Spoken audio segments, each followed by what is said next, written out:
Estamos de volta. Hoje nós estamos conversando com o Adriano Calçoni, estamos conversando sobre esse livro Pintura Mediúnica, falando desse tipo de mediunidade que colabora para trazer a arte bonita e, ao mesmo tempo, para tranquilizar, fazer com que nós nos liguemos muito mais à espiritualidade. Então, é uma função muito boa para todos nós.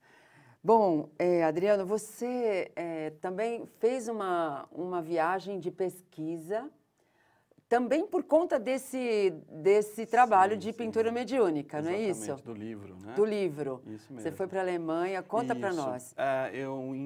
Em julho de 2013, eu recebi um convite de cientistas brasileiros e alemães. Os cientistas brasileiros é o Dr. Júlio Pérez, daqui de São Paulo, o Dr. Alexander Moreira, da Universidade Federal de Juiz de Fora, e a doutora Alessandra também, parceira do Dr. Alexander. E eles então elaboraram um estudo científico envolvendo neuroimagem e pintura mediúnica. Certo. E aí eles selecionaram aqui no Brasil 9 médiuns de pintura mediúnica para realizar esse estudo na Universidade de Aachen, na Alemanha. É interessante você falar nove médiuns. Isso. Pouca gente conhece, né? Pouca gente conhece. Esses médiuns. Pouca gente conhece. Exatamente. Foram alguns médiuns da Federação Espírita do Estado de São Paulo, né? E alguns de outros estados também. E aí nós fomos então para esse estudo lá em julho de 2013. Ficamos alojados na Universidade de Aachen, nas instalações da Universidade de Aachen. E os estudos, interessante dizer, que foram realizados dentro de um aparelho de ressonância magnética. Então cada médium passou por esse aparelho. E aí foram vários parâmetros ali medidos, né? Por exemplo, o médium trabalhando sem a interferência espiritual, ou seja, só a ação anímica dele. Certo. Então, como que o aparelho de ressonância magnética faz a leitura cerebral desse momento da pintura? Então, dentro do aparelho de ressonância foi montado para a gente uma espécie de mesinha com o papel e o carvão ou o crayon ali, né? Para fazer a pintura. E aí, então, alguns momentos, nós pintamos sem ação da interferência espiritual, anímica, para eles medirem a atividade cerebral. Em outros momentos, eles pediam para a gente, vamos entrar em transe, para que a gente possa medir a atividade cerebral de vocês em transe. E aí aconteceram várias situações bem diferentes, porque o aparelho de ressonância é super apertado, né? E nós ficamos com um óculos chamado Google, que era o olho dos cientistas no computador, vendo como que a gente estava enxergando os parâmetros ali que eles iam passando, né? Isso vai ser divulgado ou não? Isso, por enquanto, é só estudo dos cientistas? Isso. O estudo ficou em processamento durante 4 anos e há uma previsão para que saia agora em revistas científicas, né? Seja publicado na Europa, agora em 2017. Ah, maravilha. Isso, nós estamos aguardando ansiosamente para saber, Não, isso é bom, porque o que acontece. Assim, quando tem uma comprovação científica, pronto, tá resolvida a questão. Né? Sim, muito sim. mais fácil de ser aceito, é muito mais fácil de ser compreendido, porque está comprovado, né, Adriano? Isso. Conversando com o Dr. Júlio, eu perguntei qual era o objetivo principal desse estudo, né? Ele me disse que eles gostariam de comprovar a comunicabilidade espiritual utilizando a ciência por meio da ressonância magnética, da neuroimagem e com o aval da pintura mediúnica, né? Por meio desse meio. E aí nós fizemos alguns experimentos mediúnicos na Alemanha, nós fizemos algumas viagens locais. Por exemplo, né, nós visitamos uma das instalações um dos centros de treinamentos de oficiais do Hitler. E esses oficiais que eram soldados, que se transformariam em oficiais, para depois são os oficiais que comandaram o Holocausto depois. E nós fomos fazer experimentos mediúnicos nesse local. Que é interessante porque isso também traz a história, né? A história da humanidade, né? Sim, você resgata muita coisa que não se sabia, né? Exatamente. Nós fizemos envolvimentos mediúnicos lá, né, em grupo, e foi tão interessante porque muitos médiuns acharam ali no momento nós estaríamos visitando um Auschwitz. Mas, na verdade, não, era um centro de treinamento de oficiais. Então, o que nós captamos ali foram vibrações de soldados que estavam entrando naquele regime nacionalista sem saber a extensão daquilo.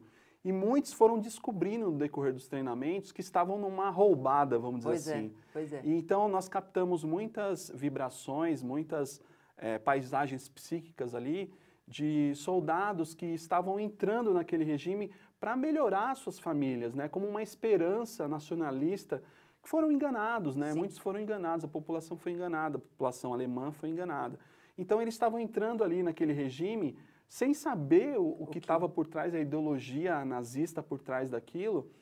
E o que nós captamos, então, foram vibrações de muitos espíritos encarnados ali, soldados que estavam começando o treinamento para oficial, chorando, pedindo ajuda para a mãezinha, vendo que estavam enganados ali. Eu fico até um pouco emocionado porque não dava nem para sair mais, né? Sim, não dava. Não dava mais para retornar, né? Exatamente. Para vocês terem uma ideia, eles faziam um resgate de 100 anos antes na vida desse soldado para saber se ele tinha alguma ligação com o judeu, se ele tinha alguma hereditariedade com o judeu, com o negro. Então, assim, é um atestado que o soldado tinha que ter para ver se era uma raça pura, para participar do nazismo, né, do sistema de Hitler. Então, era um sistema muito rígido e muitos jovens que se alistaram nesse meio, foram enganados. Então, o que a gente captou ali psiquicamente, por meio da mediunidade, foram essas vibrações desse pouco passado. De sofrimento, né? De sofrimento, Sim, né? Desses jovens, né, que estavam naquele regime. Mas tivemos a oportunidade também de fazer algumas psicometrias em alguns objetos escultóricos que tinha no local, né? Como, por exemplo, aquela águia de Hitler, né? Então, ao colocar a mão naquela águia, eu especificamente resgatei uma memória que aquele objeto guarda, né? Uma memória psíquica que aquele objeto guarda, que envolve um pouco de sofrimento, de dor das pessoas, a posição que aquela águia ficava e aquela monoideia das pessoas ligadas à águia. Então, todos esses sentimentos, essas vibrações finas, foi possível captar por meio da psicometria. Muito bom. Tinha que fazer uma palestra, Adriano, sobre isso, porque não dá para você contar toda essa história para as pessoas, que é interessantíssimo isso. Sim, e nós fizemos lá muitos experimentos também com a pintura mediúnica. Nós fizemos, inclusive, uma pintura coletiva, onde todos os médiuns trabalharam num papel só. Foi uma vivência muito rica, assim, para todos nós. Muito bom. Muito bom mesmo. É pena que acaba, né? O nosso programa é curto, para alguns temas ele é curto, né? Mas fica, assim, o sabor, né, de quero mais.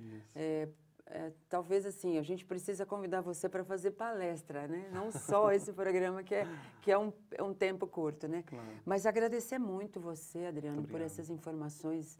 São ricas, né? Informações ricas para todos nós. Sim, nós estamos vivendo um momento muito importante envolvendo a mediunidade, principalmente a de pintura mediúnica, que é justamente esse interesse da ciência por esse trabalho e a seriedade que esse trabalho tem, né? A mensagem que eu quero deixar é que é um trabalho muito sério, né? Que as casas espíritas possam abrir essa oportunidade dentro das reuniões mediúnicas de desenvolvimento, que os médiuns das casas possam se interessar, colocando ali o giz, colocando, dando a possibilidade da espiritualidade atuar também por meio do desenho mediúnico.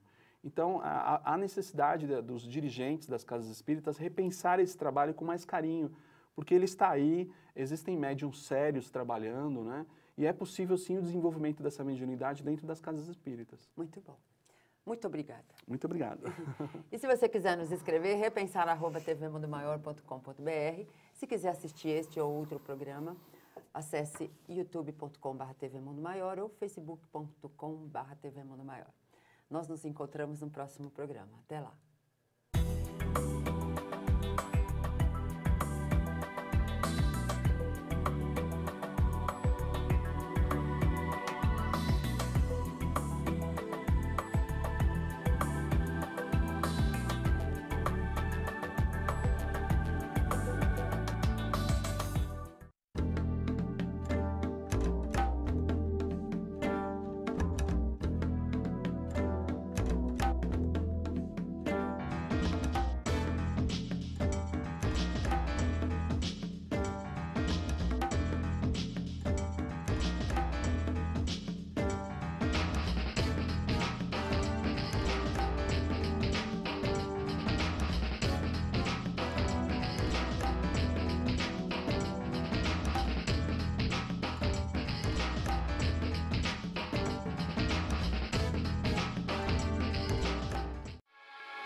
você que nós podemos levar Jesus.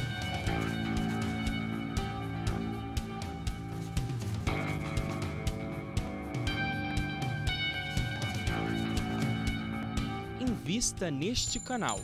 Invista em um mundo melhor.